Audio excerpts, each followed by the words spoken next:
क्या आप यकीन कर सकते हैं कि यूएस एयरफोर्स का सबसे हैवी ड्यूटी बॉम्बर एयरक्राफ्ट पानी के सिर्फ एक कतरे की वजह से में गलतियां तो हम सबसे होती हैं और इन गलतियों का रिजल्ट भी हमें ही भुगतना पड़ता है। आज आप इंसान से पेश आने वाली ऐसी गलतियों के बारे में जानेंगे जो थी तो बहुत ही छोटी, लेकिन उनकी वजह से होने वाला नुकसान इंतहाई बड़ा था। तो आइए शुरू करते हैं। नंबर 5, स्कॉटलैंड के शहर एबरडीन के साहिल से 200 किलोमीटर दूर गहरे समंदर में पाइपर अल्फा के नाम से एक ऑयल रिग बनाई गई। 1976 में इस ऑयल रिग ने पहली बार ऑयल एक्सट्रैक्ट करने का काम शुरू कर दिया। समंदर के बॉटम से ऑयल निकालने का काम बिल्कुल ठीक ठाक चल रहा था। कुछ सालों के बाद जो कंपनी इस ऑयल रिग को ऑपरेट कर रही थी, उसने इस रिग के जरिए गैस निकालने का भी फैसला किया। लिहाजा जो रिग समंदर से सिर्फ ऑयल निकालने का काम करती थी, उसने अब गैस निकालने का काम भी शुरू कर दिया था। सब कुछ अंडर कंट्रोल था और सारे ऑपरेशंस बिल्कुल परफेक्ट चल रहे थे, लेकिन फिर एक ऐसा वाकया हुआ जिसने पूरी दुनिया में हेडलाइंस बना दी। जी हाँ, 6 जुलाई 1988 को गैस के एक वाल्व में मसला पेश आया तो सुपरवाइजर ने गैस पंप बंद करवा दिया। गैस वाल्व को मेंटेनेंस के लिए निकालकर उसकी जगह एक मेटल प्लेट लगा दी ताकि गैस ना निकल सके। सुपरवाइजर ने सबको इंस्ट्रक्शंस दी कि कोई भी गैस पंप को स्टार्ट ना करे,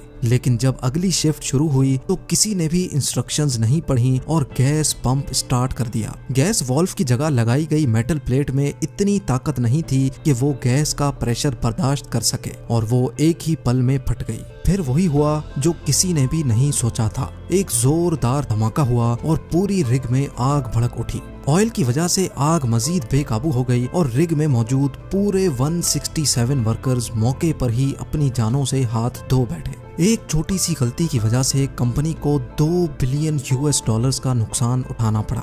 नंबर 4, 2017 में रिलीज होने वाली जस्टिस लीग मूवी में सिनेमा ऑडियंस ने एक अजीब चीज नोटिस की। हेनरी कैविल जो इस मूवी में सुपरमैन का किरदार अदा कर रहे थे, कुछ सीन्स में उनके होंठों पर अजीब धुंधलापन देखा गया। ये धुंधलापन सुपरमैन के चेहरे को खराब कर रहा था और ये बात सुपरमैन के चाहने वालों को बिल्कुल भी पसंद नहीं आई। ऑडियंस ये सोचने पर मजबूर हो गई कि मूवी के कुछ पार्ट्स में सुपरमैन की शक्ल ठीक और कुछ पार्ट्स में खराब क्यों है। आखिरकार ये मालूम पड़ा कि जस्टिस लीग की शूट खत्म होने के बाद जब मूवी की एडिटिंग पे काम चल रहा था तो एडिटर को हेनरी कैविल यानी सुपरमैन के चंद सीन्स अच्छे नहीं लगे और वो सीन अब दोबारा से शूट करने की जरूरत थी। लेकिन मसला ये था कि हेनरी कैविल अब मिशन इम्पॉसिबल 6 की शूट पे काम कर रहे थे और वहाँ उनके रोल के हिसाब से उन्होंने मूछें भी रखी हुई थी। जस्टिस लीग के चंद शॉट्स के लिए हेनरी को दोबारा क्लीन शेव करना थी, जिसकी परमिशन मिशन इम्पॉसिबल 6 के प्रोड्यूसर्स ने नहीं दी।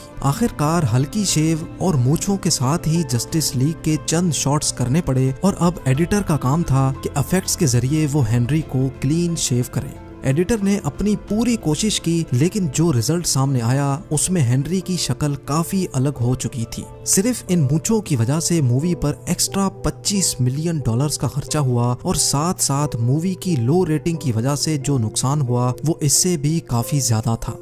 Number 3, B-2 bomber aircraft America का हैवी स्ट्रेटेजिक बॉम्बर एयरक्राफ्ट है। 23 फेब 2008 वाले दिन माइक्रोनेशिया में ग्वाम एयरबेस से B-2 बॉम्बर टेक ऑफ तो हुआ, लेकिन चंद फीट के एल्टीट्यूड के बाद ही वो फौरन क्रैश हो गया। 5100 घंटे बिल्कुल परफेक्ट फ्लाइट करने वाला ये जहाज एक ही पल में कचरे का ढेर बना तो किसी को भी यकीन नहीं आया। आखिरकार इन्वेस्टिगेशन में ये बात मालूम पड़ी कि एयर प्रेशर सेंसर के ऊपर बारिश के पानी का एक कतरा पड़ा था, जिसकी वजह से टेक ऑफ के फौरन बाद सेंसर मेन कंट्रोल बोर्ड को सिग्नल ना दे सका। सिर्फ बारिश के एक कतरे ने इतने बड़े बॉम्बर जहाज का बैलेंस आउट कर दिया और वो जमीन पर जा लगा। लेकिन खुशकिस्मती से दोनों पायलट्स ने खुद को इजेक्ट करके अपनी जान बचा ली। अगर टेक ऑफ से पहले सेंसर को अच्छी तरह साफ कर दिया जाता तो $2 बिलियन का नुकसान ना होता। नंबर 2, 13 जनवरी 2012 को कोस्टा कॉन्कॉर्डिया नामी एक इटालियन शिप इटली के शहर चिविटोवेकिया से रवाना हुई। ये शिप एक हफ्ते के लिए मेडिटेरेनियन सी में क्रूज के लिए निकली थी, जिसका रूट पहले से प्लान किया जा चुका था। इस शिप में टोटल 3200 पैसेंजर्स और 1000 क्रू मेंबर्स मौजूद थे। क्रूज के चंद घंटों के बाद ही एक हादसे ने इस भारी भरकम क्रूज को अपनी लपेट में ले लिया। पैसेंजर्स की जान बचाने के लिए रेस्क्यू ऑपरेशन किया गया, लेकिन हादसे में 32 लोग जान की बाजी हार चुके थे। इन्वेस्टिगेशन में मालूम पड़ा कि शिप का रूट पहले से प्लान किया गया था, लेकिन कैप्टन फ्रांसिस्को शेटिनो ने डॉक से निकलते ही क्रूज की डायरेक्शन जिलियो आइलैंड की तरफ कर दी थी, जहां पर समंदर में बड़े बड़े पत्थर होते हैं। ऐसा ही एक पत्थर कोस्टा कॉन्कॉर्डियो से टकरा गया, जिसने शिप के लेफ्ट साइड में गहरा डेंट डाल दिया था। इस शिप को बनाने में टोटल $612 मिलियन का खर्चा हुआ था, लेकिन इस हादसे से टोटल $2 बिलियन का नुकसान हुआ। यानी जितना खर्चा इस शिप को बनाने में हुआ था, उससे भी 3 गुना ज्यादा, जिसमें पैसेंजर्स को कॉम्पनसेशन, शिप को वहां से हटाने का खर्चा और शिप को स्क्रैप करने का खर्चा भी शामिल था। और अब नंबर 1, आज के दौर में एप्पल कंपनी के सिर्फ 10% शेयर्स की क्या कीमत होगी, इसका अंदाजा आप अच्छी तरह लगा सकते हैं। लेकिन एक ऐसा शख्स भी है जिसने एप्पल कंपनी के 10% शेयर्स सिर्फ $800 यानी 60,000 रुपयों में बेच दिए थे। स्टीव जॉब्स और स्टीव वोजनियक के साथ साथ एक शख्स और भी था जो एप्पल के फाउंडर्स में शामिल है, और वो है रॉन वाइन। 1976 में रॉन वाइन ने स्टीव जॉब्स और स्टीव वोजनियक के साथ मिलकर एप्पल कंपनी बनाई थी, जिसमें रॉन वाइन की मेहनत की वजह से उसको 10% कंपनी के शेयर्स दिए गए। उस वक्त रॉन वाइन के ऊपर कुछ कर्जा चढ़ा हुआ था, जिसकी वजह से उसने $800 में वो शेयर्स बेचकर अपना कर्जा उतार दिया। लेकिन आज उन शेयर्स की कीमत $120 बिलियन है। यानी अगर रॉन वो शेयर्स बेचने की गलती ना करता तो आज वो दुनिया का 5वां अमीर तरीन इंसान